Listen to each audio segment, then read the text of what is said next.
Ayun mga paps, may nabili nga para akong mixer dito sa Shopee. Joson EQX225.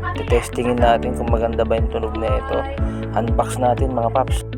Ito nga lang pala yung mga laruan ko, kaya mga ganyan sound system. Hindi kasi ako mag sounds lang dito sa bahay, pamparelax lang. Matagal ko lang gusto magkaroon nito at naka-order ako sa Shopee. Salamat nga pala sa Shopee at sa nag-deliver nito. Halagang 2.5 nga lang pala to mga paps. Medyo maganda nga pala yung pagkabarot ng seller dito. Salamat sa Joson QX225S. Maganda naman yung pagkabalot nila, nakasecure naman, wala naman damage yung items. At ayan, maya testing natin yan kung gumagana. At ayan, hindi ko naman matesting dahil wala nga pala yung XLR na yung mga cord. Ayan, nilagay ko na lang, pinatong ko na lang sa ampli saka sa mixer ko.